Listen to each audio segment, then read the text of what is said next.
Hi, everyone. Thank Welcome. you for joining us for today's webinar. My name is Kira Whalen, and I'm the B2B Marketing Coordinator here at Niche. I'll be handling the Q&A throughout the presentation, and any questions that I can't answer, I'll direct towards Will at the end. This presentation will be recorded, and you will receive an email with a copy of the slides and a recording of the presentation tomorrow. This recording will also be available on our Enrollment Insights blog later today. I'll go ahead now and hand things over to Niche's Enrollment Marketing Leader, Will Patch. Thank you, Kieran, and thank you all for joining us today. As Kira said, I'm Will Patch, Enrollment Marketing Leader here at Niche. Today, I'm going to be talking about 5 insights from our survey of parents who are searching for schools over the past 12 months. I divide those results by grade levels, so there's going to be insights for preschool, K through 8, and high schools. Just a few housekeeping things that often come up as questions. As Kira said, yes, we're going to be recording this. That'll be sent out along with the recording link and the slides and an email coming up here, as well as some added insights, just as a way of saying thanks for attending. You can view all the results in detail on the Enrollment Insights blog. You can get there with the shortened link niche.bz/insights. You'll see that on the screen there. As you have questions or comments today, feel free to enter those into the box in your GoToWebinar console. That usually loads on the right-hand side of your screen, and Kira will be helping me out with those today. Just a little bit about the survey. This ran from mid-October through mid-November, and we received 506 completed responses from preschool through 12th grade searching parents. You can view the results and analysis for each segment on the Enrollment Insights blog individually, but today I'm going to be looking at 5 themes across the groups. We know there have been some major changes in how parents are behaving, so I'm already looking forward to this fall's follow-up survey for a comparison. We do want to know what you're experiencing too, so we're going to have a couple quick polls here, and then we'll send out the results of those. So first up, what is your yield event plan? Just take a few seconds here, let us know how you're preparing. I'll share the results of this in that follow-up email. This will help give some benchmarks so you can engage where you are against each other. So do you have any virtual campaigns or events planned this spring and summer? Right now, that's a big topic of discussion on the college side. How do you build that affinity and get your class all connected, get the parents and families connected when so often they can't meet in person? So I'll let Kira kind of gauge this as we get responses coming in. Okay. Good. So it looks like most of you do have campaigns and events planned this spring and summer. So you're already preparing. Great. Okay. Kira, if you could hide those. Thank you. So this first insight was a surprise to me. Regardless of the grade levels or the type of schools or parents, the primary concern was the same. Parents care about the safety. They care about teacher qualifications and curricula. I honestly thought there'd be more variation across grade levels. So think about these in a variety of ways too. Safety goes beyond just physical safety. Safety can be emotional. Safety can be intellectual. Will their students be bullied or harassed? Are they going to feel safe asking questions and being curious? Do they feel like it's okay to not know the answer in class? Teacher qualifications can have multiple dimensions you need to think about as well. So what are their backgrounds? What are their experiences? And then tied into that is the curricula. Are the classes going to be project-based? Are they inquiry? Are they lectures? What opportunities and specializations? And what sort of diverse offerings does your school have? Just a quick insight pulled from the survey results. Preschool's parents started us off strong here. Their top 3 did not include anyone saying that these factors were not at all important in their decision. You can see that safety was the most important, but it's very closely followed by the teaching style or curricula and the teaching qualifications. We see a very similar look for K through 8 and high schools, with the third most important factor being how challenging the classes are. So these should be your focus when you're communicating value and what sets your school apart. Are the students challenged? What qualifications do your teachers hold? Are they safe? So when you're building your website, all of your email and print communications, your marketing campaigns, you should really focus on the safety of your school and your most important assets, your teachers. These are going to get to the heart of what parents consider when they're making enrollment decisions. So use what you know about the students and the families to provide additional proof points in your personalized outreach, but lead with other factors such as the facilities or the sports. Those are going to get ignored for what matters most. In this case, they're saying that they want to know about your academics. The second insight here follows what we'd seen in prior surveys of students and parents. We did some spring surveys to see how families were adjusting with all the moves to online learning, things like that. Yes, there were a lot of financial concerns, but the biggest challenge has been managing online learning. So for parents experiencing fully remote or hybrid instruction, they're usually having to balance working from home and helping their child or children. And we see that problem exacerbated for non-white families and for low-income families. You all are doing a lot of hard work to make this work, but it's still a challenge. No one was prepared for this. This is something that parents are having a hard time adjusting to. Parents whose child started preschool this fall were the least likely to say the hybrid approach felt effective for them. The hybrid approaches being where some days are online and some days are in person. There's a lot of different ways that schools are doing that, but that's generally how hybrids are working. But most surprising was that they were also the most likely to feel that fully remote was effective. For preschool, I'm the father of a preschooler. I can't imagine her trying to do online instruction, but the parents who are experiencing it are saying it really works. So now I'm wondering, am I missing out on something? They were. This is something that could be due. We have a lot of them reporting that their children are fully in person. That may be just low infection and transmission rates among young children. It could be that a lot of preschools just are small enough that they didn't transition to online, but they were the most likely to be in person still. K through 8 school parents were about the same as high school parents to report that hybrid was effective for their child, and they were in the middle for the fully remote effectiveness. So this is sort of we're seeing that transition from the young preschoolers up to the high schoolers. For high school parents, they were the least likely to say that fully remote instruction was effective. And given the increased ability to work independently and really understanding how to use the technology necessary, I was very surprised by this. I fully expected when we put this out for preschool to have the most challenge with online and for high school to be the most comfortable with it and to say it's working well for them. But we're just not seeing that. So what effect has this experience of remote instruction and last spring's emergency online moves had on parents?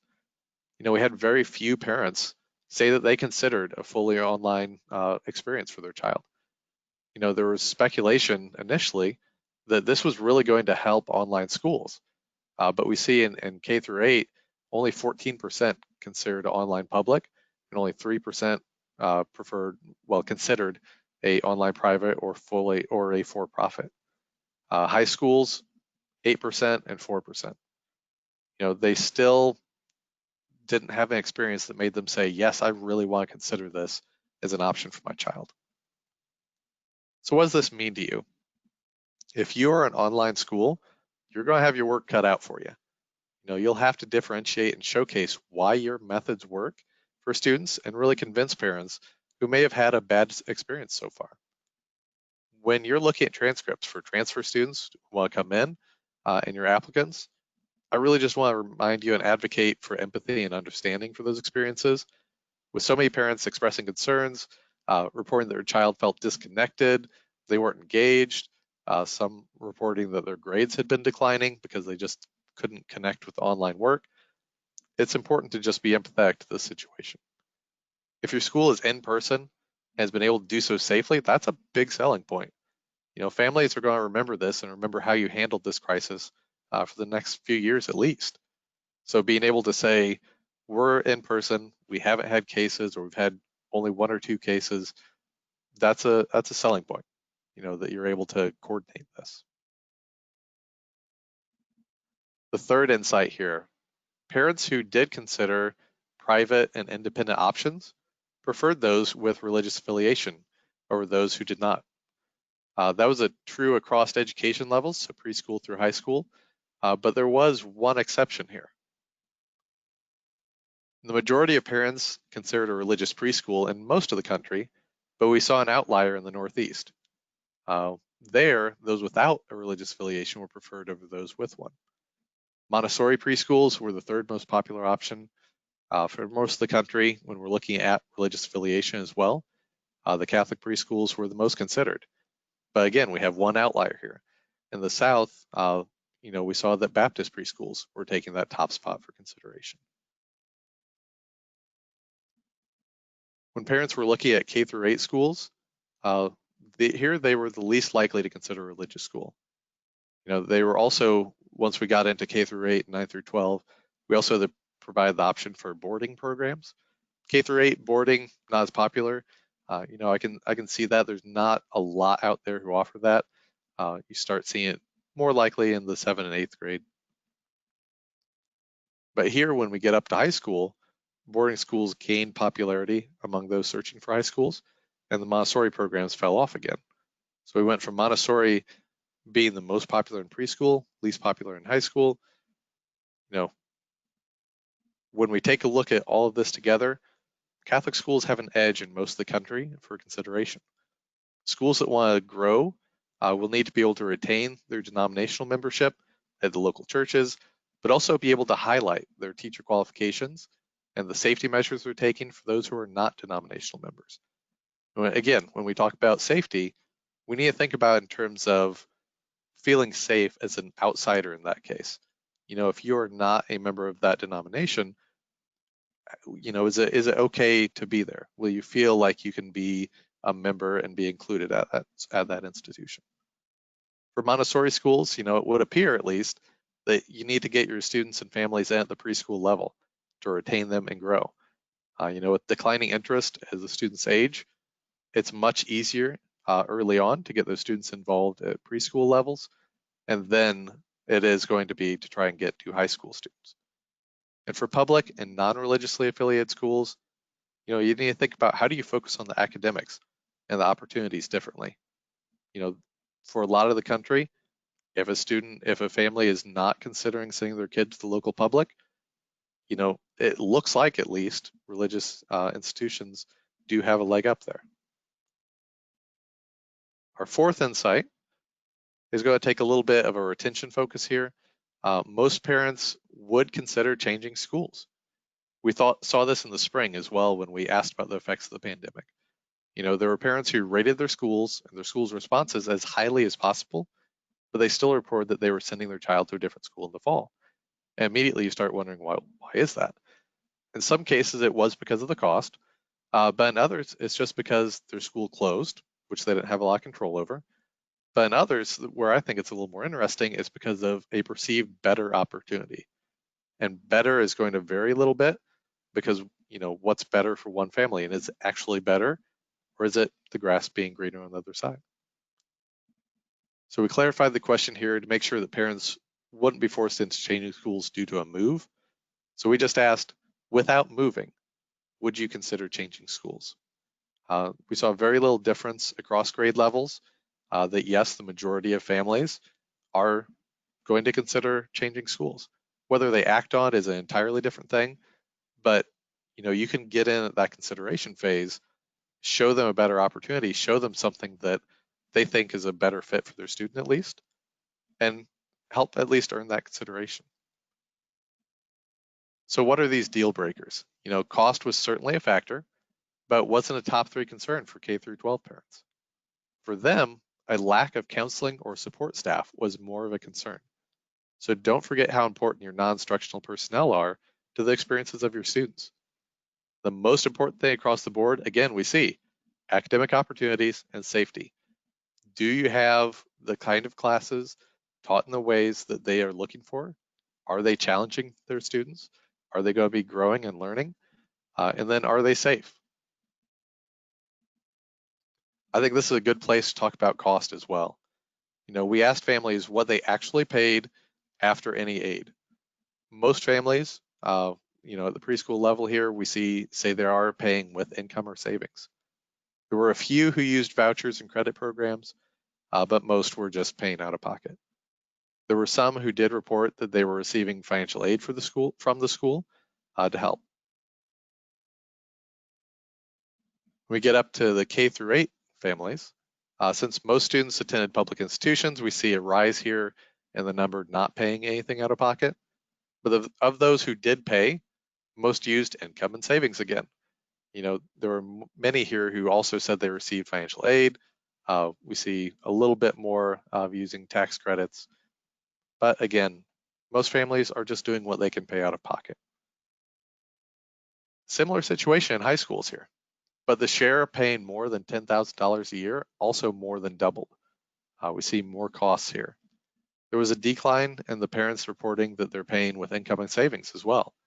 So 5% of parents reported using 529 plans, which, one surprising piece here for me is that 10% said that they were taking on a loan to pay for their child's high school. As someone who spent most of my career on the college side, loans were something that a lot of families did take on. But to say that high school parents were taking on loans to pay for a high school, that was a surprise to me. And maybe it's not to some of you who have been on the high school side for a while, but that's something to consider. These results should really highlight that your work isn't done once a family enrolls. So keeping your families engaged and enthusiastic is going to be just as important as gaining new enrollments. They say that it's less expensive to keep your current families, your current students, than it is to go out and try and find new ones. With academics playing such a key interest role, keep looking for ways to innovate and differentiate. So how does your school stand out in terms of the academic offerings? Financial aid leveraging can also be an option. With so few families saying they received any sort of financial aid, that's something that, engage alumni, look for resources to help entice families with opportunity grants. Last insight here, number 5, taking a look at the timeline. When did parents start looking for schools? What was their consideration phase? The timeline was different by grade level, with preschool parents spending the shortest time searching and high school parents spending the most. Parents looking for preschools considered on median 4 preschools when they're looking out there. And the majority started researching 6 months or less before their child would enroll. So if you're working with preschool families, right now we're just getting into peak season for them. Only 13% of parents plan more than a year in advance. So your responsiveness is very important here. If a family reaches out, if they're going to your website, take advantage of that. That's something that you need to jump on because you know that they're going to be much closer to actually making a decision than they would be for K through 8 or high school. So this isn't a group that needs long nurture campaigns. If you're setting up emails, if you're setting up mail campaigns, this isn't something you need to be thinking a year or 2 down the road. They need the right fit right now. When we look at K through 8, only 13% of parents said that they only considered the local public option, which opens up the door for earning a lot of consideration. Almost a third of families looking for a K through 8 school did so for a year or more in advance. So having a plan to have these awareness campaigns that then can help convert into a yield campaign that you might be looking at a 2-year campaign for families. That's something that I don't know if a lot of you are doing already, something to consider. We do see just a longer cycle here. When we look at high school searches, they're behaving similarly, but they considered one more school in their option. Again, very similar numbers, only looking at the local public. And we see a lot looking more than a year in advance. So that's something that you can, again, build in. Don't plan for, in December, trying to do everything as hey, we have to try and get fall enrollments, because you might be looking at a family that doesn't enroll for another 1.5 years. So if you're concerned about how your fall class is coming together, the good news here is that you're still in the prime time to engage with families. If you're live like you all are here, or if you're watching this in the future as a recording, the spring is still prime time to be gaining engagement and engaging with families. Pulling in all these insights together, use the parent and student stories and reviews, transition awareness campaigns into yield events this spring. We saw two of the things that were less interesting to a lot of families were athletics and arts, but you see those promoted very heavily on a lot of websites and in a lot of media. So for students who want to engage with those, highlight that, but that shouldn't be your first offering. It needs to be first and foremost, what do other families say? What are their experiences? What are the academics? How safe is your school? And then for those who say they're interested in playing a sport or they're interested in the arts, then go in with that and connect them with current students, connect them with current families. Just pull this all together. One more quick poll here. And again, the results from this will be in the follow-up email. So I hope it serves as a benchmark. I'm curious how your fall class is pacing. Are you ahead of where you were in prior years? Are you similar? Are families lagging right now? Let's get an idea for how pacing is coming together. And as we're doing this, just a reminder, you can put into the chat your questions, and Kira will be helping me get those answered here in a few minutes.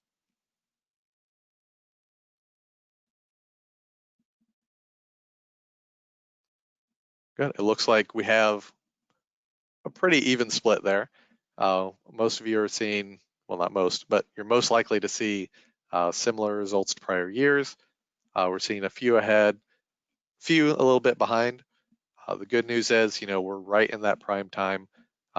If families looking for preschool through 12 are anything like the college families we've been talking to, they're just delaying decisions. So hopefully that's the news for you as well if you answered behind. Okay. I'll jump over here. Kira will help me give the questions that you've been putting in. Just a reminder, we'll send an email follow-up. They'll have the recording, the slides, and then the results from the polls and any additional insights we can get from those to help you out. I'm always happy to connect as well. So feel free to email me, find me on Twitter or LinkedIn, follow the Niche Enrollment Insights content as well there.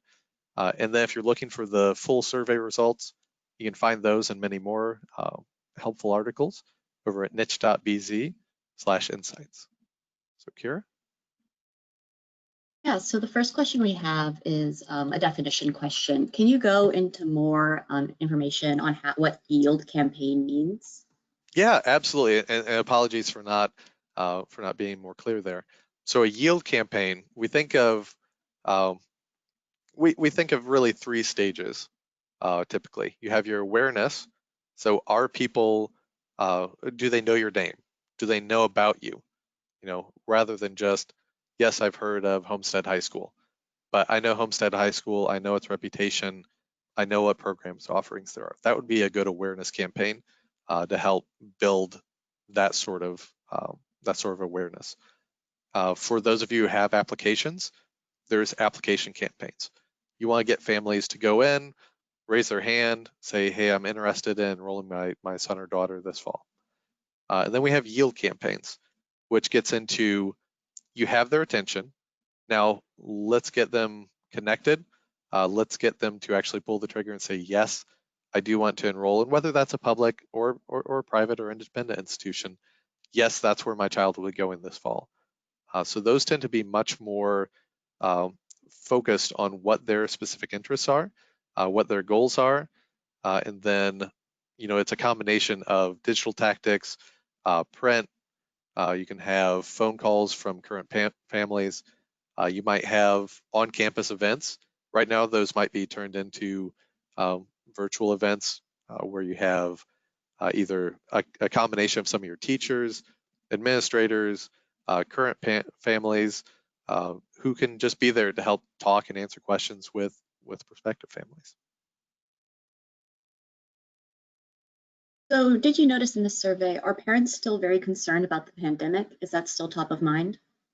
Yes.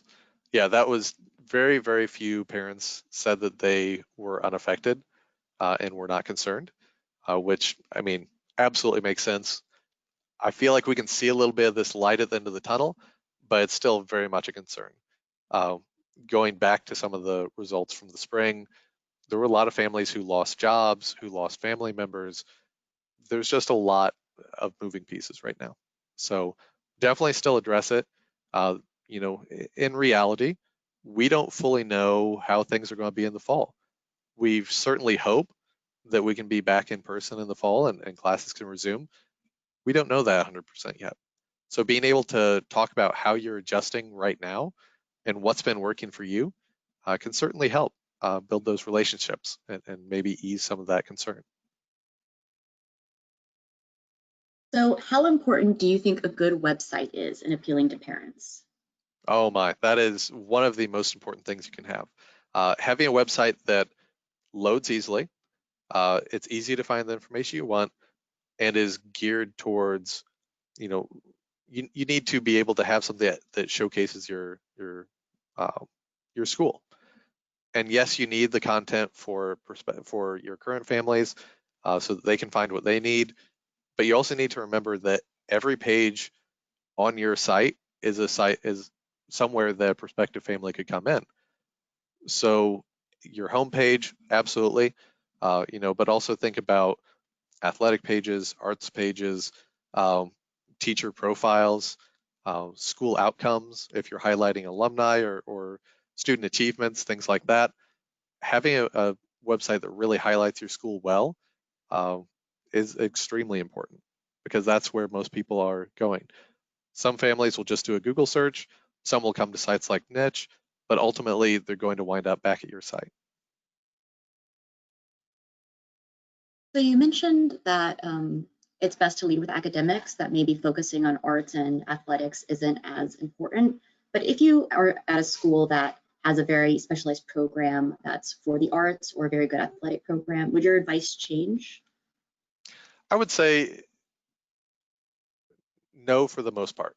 The lead always has to be because across the board, parents were saying by a very wide margin that teacher qualifications, safety, and academic opportunities were their top interests. That's what factored in most of their decision.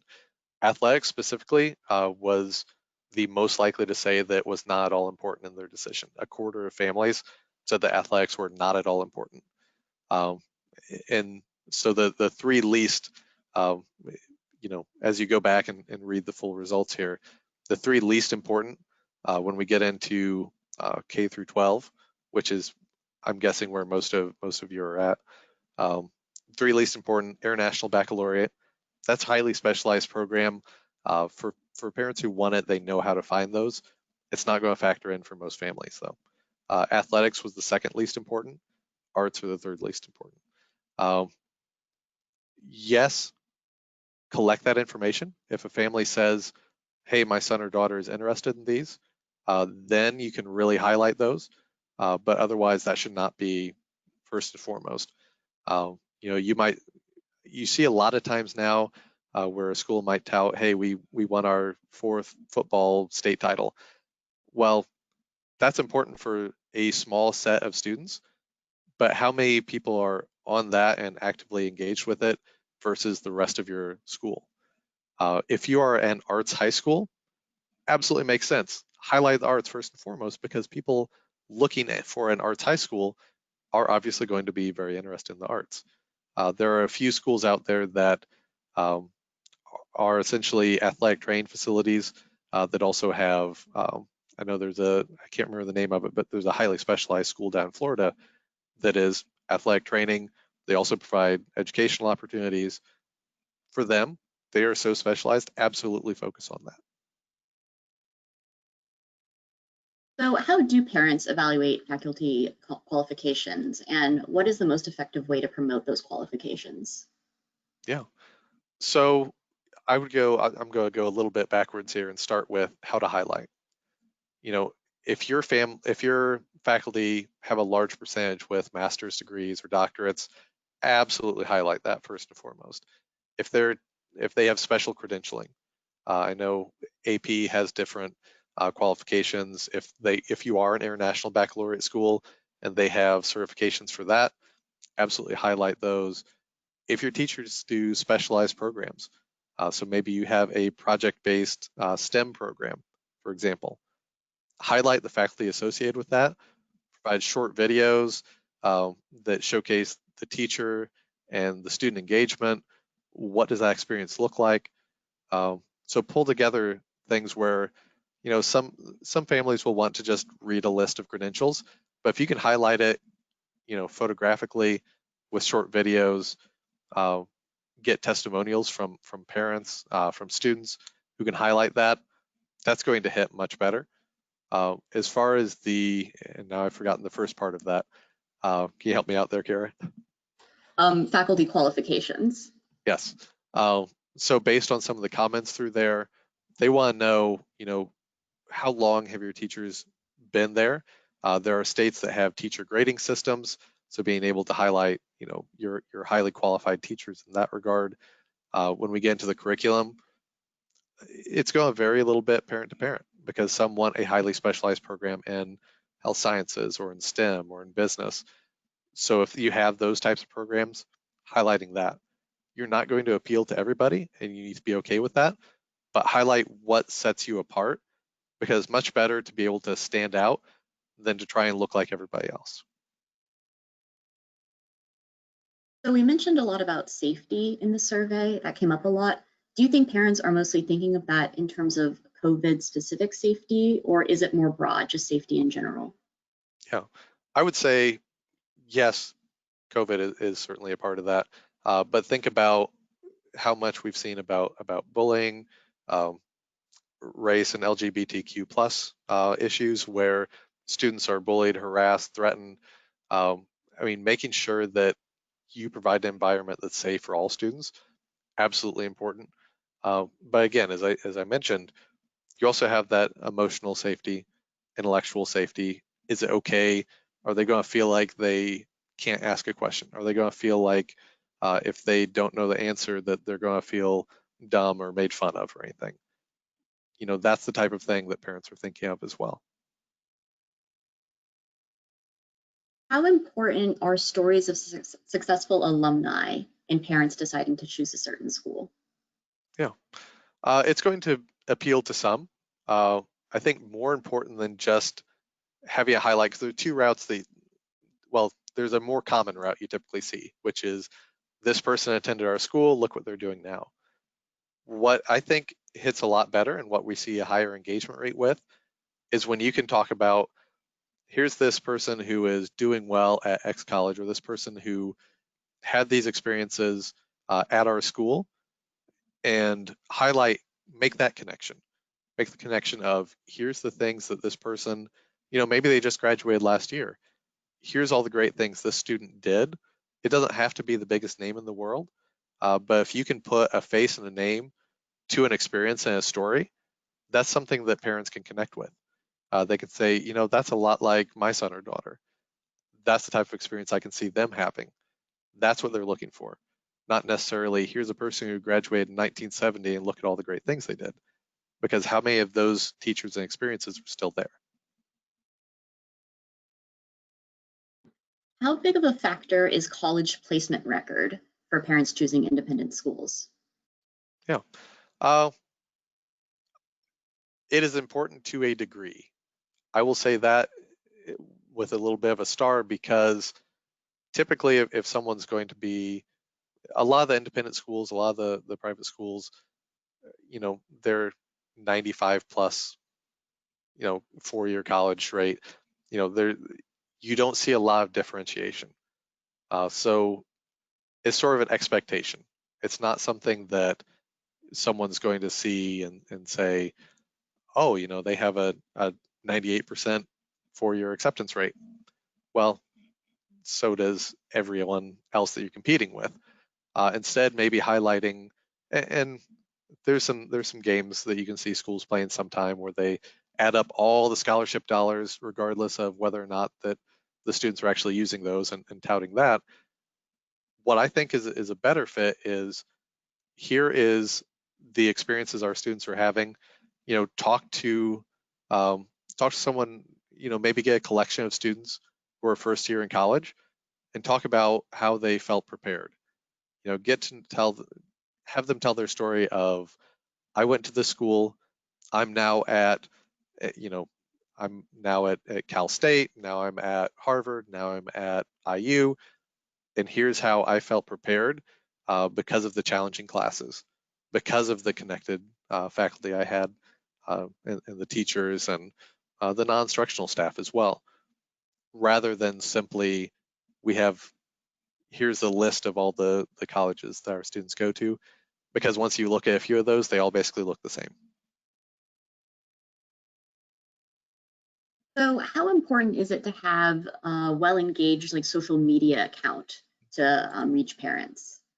Yeah, it can be, as long as it's done well, it can be very important. It can be a great way to engage not just prospective parents. And so I don't think you need to necessarily look at it that way, but how do you keep your current families engaged as well and connected to each other? I'm always an advocate for, rather than trying to be everywhere, maybe be on one or two networks really, really well, uh, and be engaged there and share great stories and make sure you're doing things that will connect and engage the current parents, bring in some perspective as well. But don't try to be everywhere, because when you try to do that, you're spread too thin, and you don't really have that great experience. So can you talk a little more about, if you are an IB school, how to promote your school and your specific program to target families that would currently be in local public schools? Yeah, I think with IB, you have the parents who know about it and really want it, and they're searching those programs out. So being able to speak to those parents is always great. But a lot of families either are unaware of IB or have misconceptions about it. So having a place on your website that kind of goes in sideways, where you're talking about, you're looking for these types of experiences. Well, here's how we do that. Oh, by the way, that's our IB program, and here's why that's valuable. Rather than what you often see, which is we have an IB program and misses that education piece of here's what IB means, here's why it's valuable, here's why it does all the things you're looking for. You just didn't know the name for it. So being able to come in sideways at that, having it well explained on your site, and again, have parent reviews, have parent testimonials, have student stories about what their experience is like. Because, me, someone who grew up on a small rural high school, uh, you know, we did not have any clue what IB was. So for families who are growing up in areas like that, especially if you have something like an online IB program, not sure if those are out there right now, but if there's opportunities to broaden your reach, that's something that you will have to confront, is getting to all the families who don't know what it is and don't know what it means. So let's get in and explain why what they're looking for is your IB program. And so what is the best recruitment method for kindergarten? Ooh, I'm never going to talk about best, because what works for your school is going to be completely different than someone else's. From the conversations I've had, it takes a lot to kind of recruit there. If you are a private independent school, connecting with local preschools, absolutely.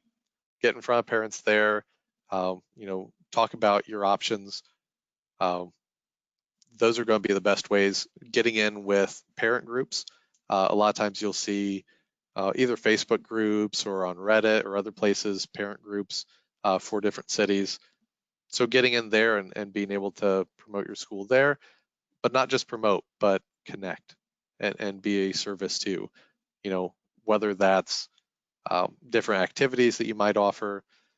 Maybe you want to have an open house specifically for parents of this preschool over here, where these people who might already know each other come in, have an ice cream social, meet with current families, things like that. It can be really tough because not everyone goes to a preschool. Uh, so digital marketing campaigns come in a lot. You can do age-specific targeting. So there's things like parents of young children that you can do some targeting on for digital marketing campaigns and get in front of the parents who, even if it's not this year, maybe in a year or two, might be looking for a kindergarten. And can you talk a little bit about how international parents reacted to the survey, if they had any specific insights? Yeah, this was one that I was really interested in because we did have some parents who live internationally who responded to this. I really expected a different response, but across the board, their behaviors were essentially the same. Uh, their timelines were not much different. They were less likely, of course, to say that they were looking 3 months or less, but it's not like they were on a wildly different um, uh, consideration. So the factors they considered are the same: the academics, the safety. Especially if you're a boarding school looking for international families, safety is even more important because you're not right there with your child. Um, you know, what are the teacher qualifications? For international families, that's something that'll be a little trickier because qualifications and standards might be different in their countries. So being able to speak to, again, kind of coming at things sideways, here's what our teachers do and have, and here's why that qualification matters. It's an education aspect to it rather than just a statement. And what is the best way to get attention from middle school families? Would you recommend to start recruiting families as soon as fourth grade for middle school, or is it better to wait little bit? Yeah. And again here, best, not a word I'm all that fond of. I think there's a lot of things that work. From the timelines we're seeing, for middle school families and others, really looking more than a year or so out, just you can do some general awareness things, but you're not going to really start hitting the parents who are actively searching yet. So if you're just doing a general awareness campaign to fourth graders of, hey, here's our school, here's what we're all about, and not putting a lot of time and energy in it, you don't want to invest a lot of resources in that stage because families aren't actively searching yet. Um, you know, once they get up into, if we're saying middle school is seventh and eighth, once they get into sixth grade, then sure, absolutely start going for more active engagement. But if we're saying that seventh and eighth and you're trying to actively target and engage fourth grade, they're just not actively searching yet. So if you want to just build awareness that your school exists, especially in a big city where they might have a lot of options, sure, absolutely go for that. So what is the best way to communicate to prospective students at the high school level? So it seems like when a lot of people talk to parents, their children's opinions really matters in this process. So what's the best way to reach that student? Yeah. Um, and again here, I'm going to chop off the word best there. You can do, again, use advocacy programs. So having current students who can speak to your program and either do just open Q&A sessions. You could do Instagram live events where students can ask questions of your current students. You can do the same thing on Facebook. Those students are much less active there. Think about open house events once we can get back to those. Uh, where again connecting them with current students is really important, and then having that follow up as well. If you are able to, having a text opt-in where students can inquire to your school and opt in for text responses. That's a nice way. There's some good systems to do that. Um, just meeting them where they are. Don't force a ninth grader to call you and ask a question or to email you and have that the only way that they can engage. Having something that allows them in the way that they're most comfortable to engage with current students, to engage with your admission staff and ask questions and learn more, your coaching staff, things like that, if they're involved with athletics or the arts, having it accessible to them is the most important. Um, you know, and that could be just as simple as on your inquiry form asking, how do you want to be contacted? Do you want text, email, phone call? What's the best way to reach you? You don't see that enough on inquiry forms, but that's something that really can make a difference and make sure that you're connecting and engaging in the way that they want. So as a follow-up question, just for, texting students, do you have a system you recommend there or? Yeah. Uh, the ones I'm most familiar with typically are either integrated with a CRM. If you have a CRM system, you can ask them. If not, there's a company called Mongoose. They typically work with colleges, but you could reach out to them. Um, Honestly, this was back in 2012 when we started doing this, but Google Voice allows you to create a phone number, and then it's essentially like an email inbox, and you can use that essentially as your text line as well. So there's ranging from the free to the more slick. It all depends on how your systems are set up. So we talked some about retention. What are some marketing tactics that you would recommend to help with retention?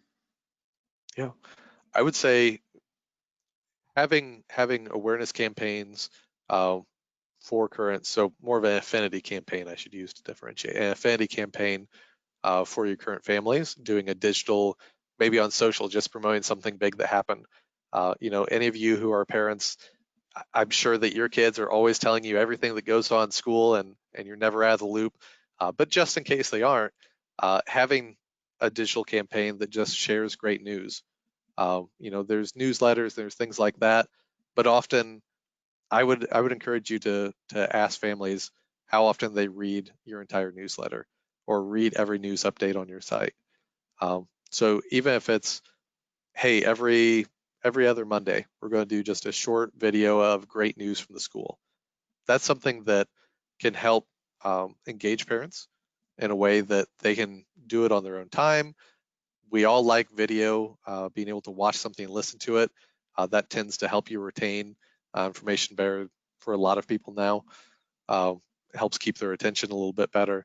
So having ways of sharing these great news tidbits, having open forums and opportunities so that they know that they can feel heard and that they can engage and have ways of giving back, and that when you're going to them, it's not just an ask of, hey, can you chaperone this field trip? Hey, could you help with this fundraiser, this event coming up? But just checking in with families. Hey, just want to make sure you're all doing okay. We're going to have an open forum. We're going to have this event coming up, things like that. But digital campaigns to keep in front of them where they are can be really useful as well. And what are some ways to promote videos if you have an open rate that's not as high as you want it to be? An open rate for eyes, um, I'm assuming that that's a view rate. You're not getting the number of views that you're looking for. Promote on your social channels, promote them on in your emails. I think the big things there might be to look at too. How are the videos done? If you're doing a 12-minute video and not a lot of people are watching it, I can tell you why right off the bat is the length. A minute to minute and a half is really the optimal for video. That's where that sweet spot. If it's too long, a lot of times people won't even start. So having something that is short, engaging, gets to the point, that good audio is surprisingly extremely important in video. That's something that we found, um, that having low audio quality in video is much more likely to get people to tune out. So making sure that you have a decent headset or a microphone is really important. And do you think chatbots are a worthwhile investment to have a chatbot on your website? Uh, that's hard to answer broadly. If it is supported, if it is set up well, absolutely. I mean, if you have something that parents or students can go in and engage with and get quick answers, there's some that will set up where they can request transcripts and things right there from the chatbot. That saves a lot of time and can help reach students who might be a little anxious about asking questions. A lot of times, though, you need to remember that any new thing you add like that, a texting service, a chatbot, a CRM, a CMS, having these tools, the tools are only as good as they are supported. So if you don't have someone who's able to update it, maintain it, make sure it keeps learning, make sure that it's useful, if you have someone who's able to do that, great. If not, it's not going to be the right investment. No matter how many problems it solves, if you don't support it, it's not going to be a great investment for you.